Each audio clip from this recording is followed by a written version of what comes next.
Olá, pessoal. Vamos embora para mais uma Pílula do Conhecimento, a última dessa semana, né? Porque a Pílula do Conhecimento do dia, da sexta-feira, do dia 27, é revisão de ética, tá?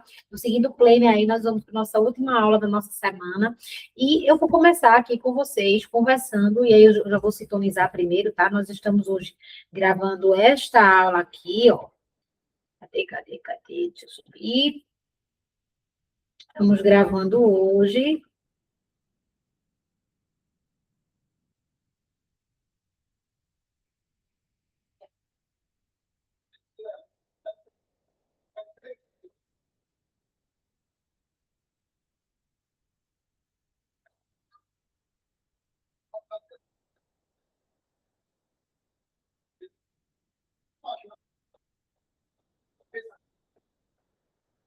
Aqui, estamos gravando hoje a aula sobre proteção contratual e sobre responsabilidade civil do Estado, tá certo? Essa é a nossa aulinha do dia de hoje. Nós estamos aí na semana 8, tá? E aí estamos gravando a aulinha de proteção contratual e responsabilidade civil, tá certo? E aí nós finalizamos. E semana que vem nós iniciamos na nossa semana 9, tá? E a nossa semana 9 nós vamos ter revisão, mas nós vamos ter conteúdo também, tá bom, galera? Estamos aí na semana 8, só para sintonizar vocês. E vamos começar conversando sobre responsabilidade civil do Estado, tá? Eu vou compartilhar aqui com vocês a tela.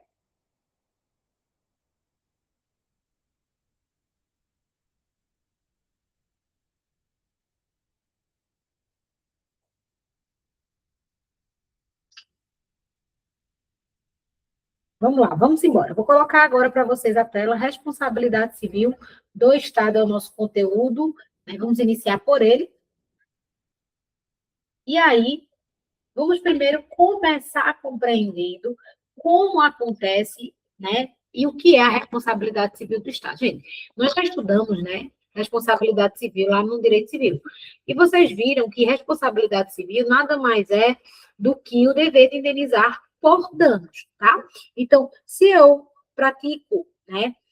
Alguma ação ou omissão que gera dano a outrem, eu tenho necessariamente o dever de indenizar, eu tenho responsabilidade civil, tá certo? Isso está previsto lá no artigo 186, 187, 927 do Código Civil, mas o Estado, ele também tem a chamada responsabilidade civil. E o que é essa responsabilidade civil e quando ela acontece? Então, a responsabilidade civil do Estado, ela ocorrerá quando o Estado, por meio de seus órgãos públicos, agentes públicos ou pessoas autorizadas pelo próprio Estado, praticarem alguma conduta dolosa ou culposa que ocasionarem dano patrimonial ou moral ao particular, gerando uma obrigação de indenização, tá? Como nós já conversamos, né? Toda ação ou omissão que gera dano a outra gera o direito de indenizar, tá? Então, por exemplo, o João sai para trabalhar, para isso pega um ônibus. Quem dirige o veículo é o servidor público, Antônio. Neste dia, o motorista do ônibus colidiu em um veículo particular. Ocorre que João, que estava dentro do transporte público, cai e tem alguns ferimentos. Neste caso, o poder público responderá pelos prejuízos causados a João, tá? Quais são as teorias que permeiam aí a responsabilidade civil do Estado? Nós temos a chamada teoria administrativa, tá? Que é a teoria que traz justamente como sinônimo culpa anônima, culpa do serviço, falta de serviço ou subjetiva. Neste caso, o Estado, né, deve indenizar, tá, o dano sofrido pelo particular somente se existir o caso de comprovação da existência de falta de serviço. Assim, para essa teoria é necessário que a vítima comprove, né, para receber a indenização, que ocorreu simultaneamente 4 requisitos. Então, por essa teoria, que é a teoria administrativa, a vítima, né, a pessoa que sofreu o dano, ela tem que comprovar que esse dano ocorreu através da existência do fato da falta de serviço. E quais são os requisitos que ela tem que comprovar? Ela tem que comprovar o ato, o dano, nexo causal e a culpa. A culpa ela tem que ser comprovada, tá certo? Mas existe também uma outra teoria sobre responsabilidade civil do Estado, que é a teoria da responsabilidade objetiva ou risco administrativo. Essa teoria, ela afasta justamente a comprovação de dolo culpa, né, por parte do agente público e fundamenta o dever de indenização na noção do risco administrativo, ou seja, quem presta o serviço público assume o risco de causar prejuízos a outra pessoa. Então, independentemente da existência de dolo culpa, vai se ter o dever de indenizar. Então, para essa teoria de responsabilidade objetiva, o pagamento da indenização é efetuado somente após a comprovação pela vítima de três requisitos: ato, dano, nexo causal. Eu não preciso comprovar que dolo culpa. Um grande exemplo que nós temos aqui é no direito ambiental, né? O dano ambiental, ele é de responsabilidade objetiva do Estado. E aí, se o Estado, ele gera dano ambiental, ele deve indenizar, tá? E se um terceiro gera dano ambiental, deve indenizar o Estado, tá? Exemplo, o poder público está reformando um prédio em determinada avenida. Todavia, um cascalho do prédio cai e acerta João, que estava passando pelo local. O particular sofre lesões que o impossibilitaram de trabalhar. Neste caso, o Estado responderá pelos danos causados ao particular, uma vez que a própria obra apresenta o risco, e diante disso não há necessidade do particular de comprovar dolo ou culpa, tá? Existe também uma questão muito importante, que é a responsabilidade dos agentes públicos. Tá, quem é que responde? Quem responde diretamente é o Estado. Então, vamos lá. Se, por exemplo, um servidor público, ele termina lesionando ou gerando danos a um terceiro, a um particular, esse terceiro, ele vai justamente acionar a pessoa jurídica ao qual aquele servidor público está vinculado. Então, se aquele servidor público está vinculado ao município, então deve-se acionar o município para que o município possa fazer a indenização. Enquanto com relação à responsabilidade do agente público, a responsabilidade do agente público, ela vai ser subjetiva, tá? Ou seja, deve ser analisado dolo ou culpa, e o Estado, ele só vai poder responsabilizar o servidor mediante a chamada ação de regresso. Sendo assim, o agente público, ele não deixará de ser punido, né, caso tenha praticado o ato com dolo ou com culpa. E aí cabe informação muito importante aqui para vocês, tá? Porque, de acordo com o entendimento do STF, não é possível a propositura de ação direta em face do agente público que causou o dano. A gente já sabe disso. Tá? Isso acontece porque a Constituição Federal, quando estabeleceu a responsabilidade estatal, garantiu o direito ao particular lesado de receber indenização como do agente público, de só ser cobrado pelo Estado. É o que chamamos, né, a teoria da dupla garantia. Então, garantir à vítima e também ao agente. No entanto, em 2014, né, o STF se manifestou em sentido diverso, admitindo-se aí uma situação de reparação civil pela vítima, ajuizada diretamente contra o agente público, com o fundamento de economicidade e eficiência processual. Então, nesses casos, salienta-se que deve haver a comprovação do dolo ou culpa do agente. Então, vamos lá. Já teve julgado, a gente sabe que a regra, que a responsabilidade é objetiva do Estado, mas já teve um julgado aí onde o STF admitiu a responsabilização do agente público por considerar os princípios de economicidade e eficiência processual, seria mais fácil acioná-lo, e a culpa, com certeza, conseguiu ser comprovada, tá? Uma outra coisa também dentro da responsabilidade civil é a chamada denunciação à lide, tá? E aí, o que acontece? O que é a denunciação à lide, né? Lá no processo civil. A denunciação à lide é quando você entra como réu no processo e diz assim, o réu não sou eu. O réu é outra pessoa. E aí você denuncia a lide dizendo quem é o réu. Mas só que o que acontece? A denunciação à lide, ela não é possível, de acordo com a doutrina, né? Dentro da responsabilidade civil do Estado.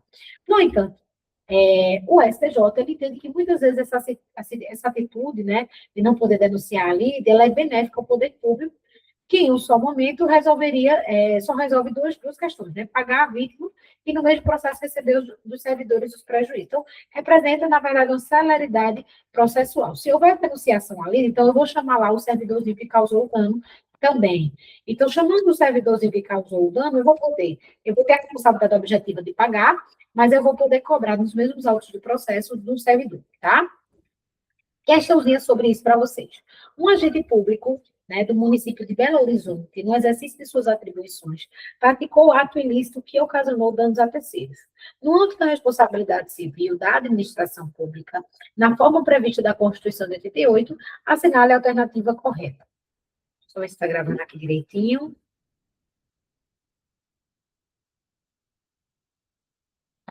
Está gravando direitinho.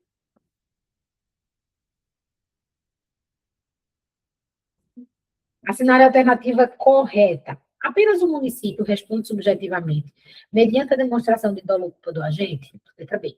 Tanto o agente quanto o município respondem objetivamente, sendo desnecessária a demonstração de dolo ou culpa para a caracterização do dever de indenizar. Letra C. Apenas o agente deve responder subjetivamente, mediante a demonstração de dolo ou culpa. Ou letra D. O município responde objetivamente, assegurando o direito de regresso em face ao agente, com base na responsabilidade subjetiva, mediante prova de que agiu com dolo ou culpa, sem dúvida, minha gente, letra D. O município responde objetivamente e depois ingressa com a ação de regresso contra o agente que causou o dano, mediante a comprovação de dolo ou culpa, tá? No entanto, a gente tem aqueles adendos, aqueles entendimentos que são exceção do STF, mas a regra é que a responsabilidade ela é objetiva e que caberá a ação de regresso, tá? Vamos embora? Vamos agora avançar para o nosso último conteúdo da nossa pílula do conhecimento de hoje, que está lá, o direito do consumidor. Nós vamos tratar ali de proteção contratual, tá? Vamos falar sobre proteção contratual.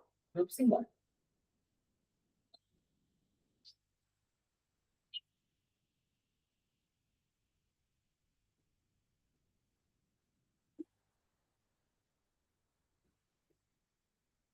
Vamos lá, vamos falar sobre proteção contratual. Então, o Instituto da Proteção Contratual, né, advém justamente do fato de que os contratos, eles não obrigarão os consumidores, se não lhes foi dada a oportunidade de ter conhecimento prévio do seu conteúdo, ou se respectivos instrumentos foram redigidos de modo a dificultar a compreensão e alcance. Ou seja, quando você está contratando com o consumidor, você precisa ter muito cuidado nesses contratos, porque esses contratos, eles precisam ser claros, eles precisam ser precisos, né? Para que esses consumidores, eles tenham a ciência do que realmente estão contratando, tá? Então, o consumidor, ele será obrigado, pelo contrato de consumo, deixa eu só continuar aqui na chamada. Então, voltando aqui. O consumidor, ele será obrigado pelo contrato de consumo se lhe for dado conhecimento prévio quanto ao seu conteúdo, ou letra B, se não houver dificuldade de compreensão quanto ao sentido e alcance. Então, se foi dado prévio conhecimento e se o sentido da relação contratual, aqueles termos do contrato estão claros, beleza, isso obriga o consumidor, tá? Lembrando que dentro da proteção contratual, né, quando a gente fala de contratos realizados por consumidores, é importante dizer que as cláusulas contratuais dentro da relação de consumo, elas são interpretadas de maneira mais favorável ao consumidor, lá na forma do artigo 47 do CDC. Outra coisa também, as declarações de vontade constante dos escritos particulares, recibos e pré-contratos relativos à relação de consumo vinculam o fornecedor. Então, os escritos particulares, recibos e pré-contratos vão vincular o fornecedor na forma do artigo 48 do CDC, tá? O artigo 51, ele vai tratar justamente das chamadas cláusulas abusivas, e vai dizer que são nulas de pleno direito, entre outras as cláusulas contratuais relativas aos fornecimentos de produtos e serviços que, inciso 1, impossibilitam, exonerem ou atenuam a responsabilidade do fornecedor por vício de qualquer natureza dos produtos e serviços que impliquem a renúncia ou a disposição de direitos. Nas relações de consumo entre fornecedor e o consumidor, pessoa jurídica, a indenização poderá ser limitada em situações justificáveis. Subtraiam ao consumidor a opção de reembolso, né, da quantia já paga, nos casos previstos neste código, transfiram responsabilidades a terceiros ou estabeleçam obrigações consideradas iníquas, abusivas, que coloquem o consumidor em desvantagem exagerada, tá? Ou sejam incompatíveis com a boa-fé ou equidade. Estabeleçam a inversão do ônus da prova em prejuízo do consumidor, determinem a utilização compulsória da arbitragem, impunham representante para concluir ou realizar outro negócio jurídico pelo consumidor, tá? Deixem o fornecedor a opção de concluir ou não o contrato, embora obrigando o consumidor, ou permitam ao fornecedor, direto ou indiretamente, a variação do preço de maneira unilateral, autorizem o fornecimento e cancelamento do contrato unilateralmente, sem que igual direito seja dado conferido ao consumidor, obriguem o consumidor a ressarcir os custos de cobrança de sua obrigação, sem que igual direito lhe seja dado contra o fornecedor, tá? Também, cláusula abusiva, autorizar né, o fornecedor a modificar unilateralmente o conteúdo do contrato, infringir ou possibilitar a violação de normas ambientais, esteja em desacordo com o sistema de proteção ao consumidor, possibilite a renúncia de direitos e a indenização por benfeitorias necessárias, condicionem ou limitem, tá? De qualquer forma, o acesso aos órgãos judiciais, estabeleçam prazos de carência em caso de impontualidade das prestações mensais, ou impeçam o restabelecimento integral dos direitos do consumidor e dos seus meios de pagamento, a partir da purgação da mora ou de acordo com os credores, tá? Temos também aqui duas súmulas muito importantes dentro da proteção contratual, que é a súmula 381 do STJ, que vai dizer que nos contratos bancários é vedado ao julgador conhecer de ofício a abusividade das cláusulas, e existe a súmula 638, que vai dizer que é abusiva a cláusula contratual que restringir a responsabilidade da instituição financeira pelos danos decorrentes de roubo, furto, extravio de bem, entregues em garantia no âmbito do contrato do penhor civil, tá? A súmula 302 do STJ, ela vai dizer que é abusiva a cláusula contratual do plano de saúde, que limita o tempo de internação hospitalar do segurado, tá? A súmula 597 do STJ vai dizer que a cláusula contratual do plano de saúde que prevê a carência para a utilização do serviço de assistência médica nas situações de emergência e de urgência é considerada abusiva, tá? Se ultrapassado o prazo de 24 horas contado da data da contratação. E também fala a respeito dos contratos de adesão, né? E aí, vamos lá. O contrato de adesão dentro do direito do consumidor é aquele contrato cujas cláusulas, elas não são discutidas com o consumidor. Ele adere ou não adere. E aí, esse tipo de contrato, né? Ele deve ser justamente feito de forma clara, para que o consumidor ele possa discutir ou modificar substancialmente os para que ele possa, na verdade, entender o que ele está aderindo, tá? E aí, a inserção de cláusula no formulário, não desconfigura a natureza de adesão, tá?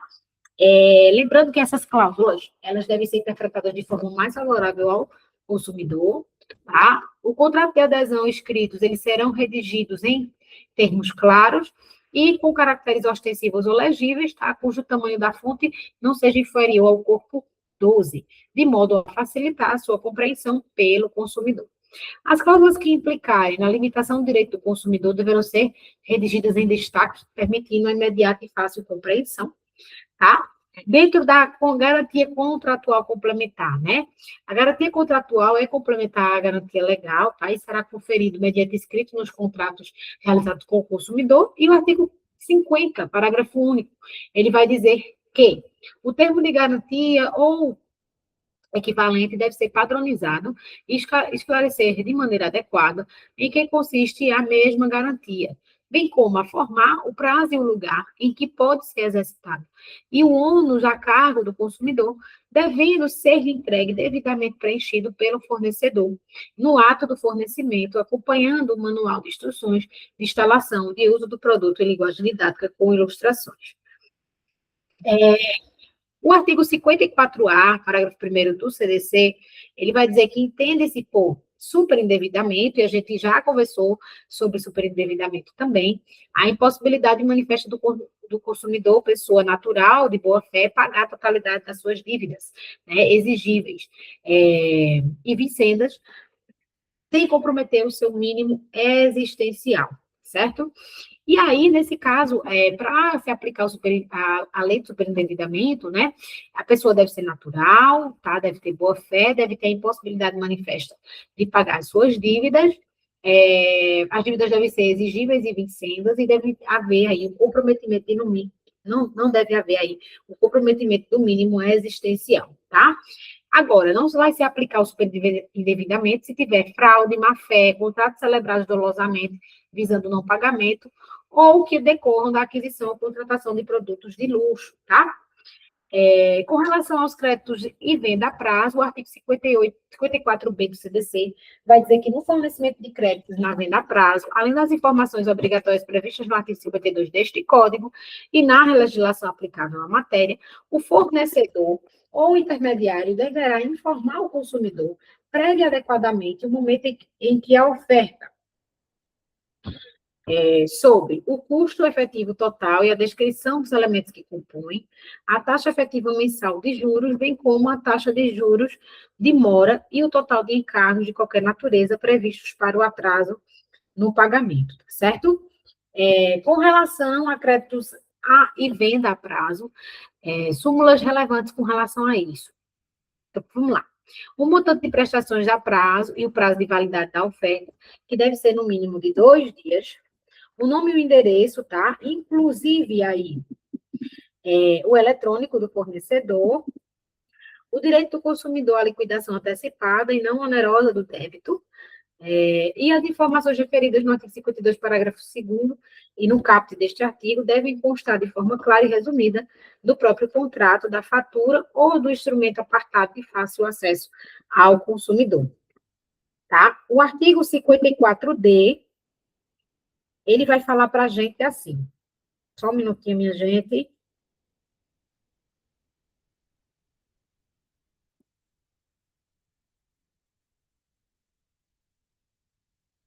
Só um minutinho, tá?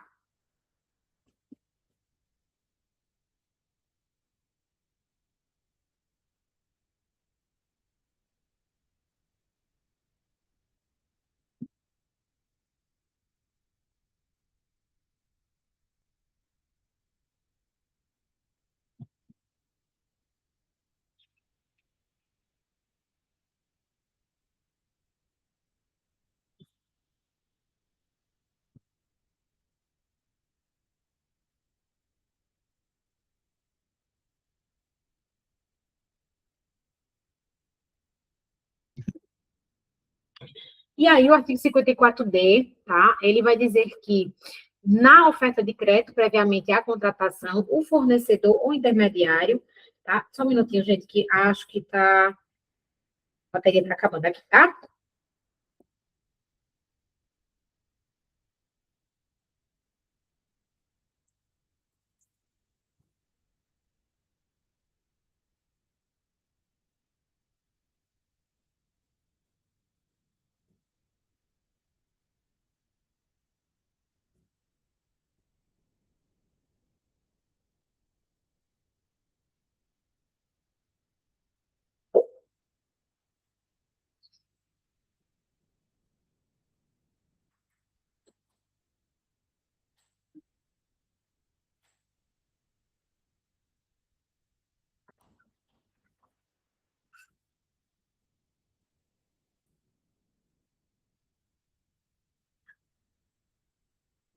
Então, voltando aqui, gente, para a leitura do artigo 54D, que traz as condutas prévias necessárias.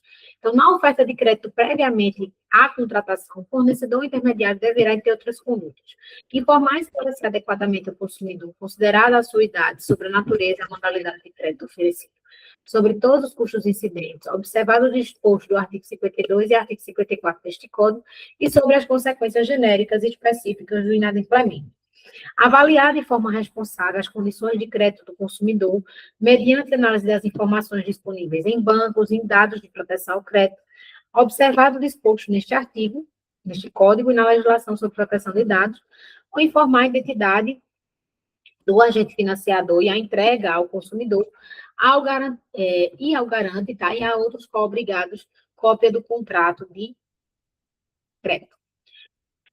Descumprimento dos deveres, tá? Na forma do artigo 54D do CDC, vai gerar redução dos juros, redução dos encargos, redução de qualquer acréscimo principal e a dilação do prazo de pagamento previstos no contrato principal, sem prejuízo de outras seções também, como indenização por perdas e danos. Vamos ver como é que isso cai na prova. José procurou a instituição financeira Banco Bom para com o objetivo de firmar o contrato de penhor. Para tanto, depositou um colar de pérolas raras, adquirido por seus ascendentes, que passara por gerações até tornar-se sua pertença, através de herança. O negócio deu-se na modalidade de contrato de adesão, contendo cláusulas claras a respeito das obrigações pactuadas, inclusive com redação em destaque quanto à limitação do valor da indenização em caso de furto ou roubo, o que foi compreendido por José. Posteriormente, José procurou você como advogado apresentando dúvidas a respeito de diferentes pontos. Sobre esse tema, de acordo com o Código de Defesa do Consumidor, assinale a alternativa correta. Letra A. A cláusula que limita o valor de indenização pelo furto ou roubo de bem empenhado é abusiva e nula. Ainda que redigida com redação clara e compreensível por José, e em destaque no texto, pois o que a vicia não é a compreensão redacional, e sim um direito material indevidamente limitado. Letra B. A cláusula que limita os direitos de José em caso de furto ou roubo é lícita, uma vez que redigida em destaque e com os termos compreensíveis pelo consumidor, impondo-se a responsabilidade subjetiva da instituição financeira em caso de roubo ou furto, ou se tratar de ato praticado por terceiro, revelando fortuito externo. Letra C. O negócio realizado não configura relação consumerista, devendo se afastar da incidência do Código de Defesa do Consumidor e aplicado o Código Civil em matéria de contratos de mútuo e de depósito, uma vez que é inquestionável o dever de guarda e restituição do bem mediante pagamento do valor acordado no empréstimo. Letra D. A cláusula que limita o valor de indenização pelo furto ou roubo do bem empenhado é lícita, desde que redigida com redação clara e compreensível. Em caso de furto ou roubo do colar, isso será considerado inadimplemento contratual e não falha na prestação do serviço, incidindo o prazo prescricional de 2 anos, caso seja necessário ajuizar eventual pleito indenizatório. Sem dúvida, nosso gabarito, letra A. A cláusula que limita valor de indenização por furto ou roubo é abusiva e ainda que redigida em redação clara, pois o que vicia não é a compreensão da redação do texto, e sim o direito material indevidamente limitado. Essa é a nossa resposta. E aqui nós vamos finalizar nossa pílula do conhecimento de hoje, gente. Continue nos estudos. Segunda-feira a gente se encontra. Tchau, tchau.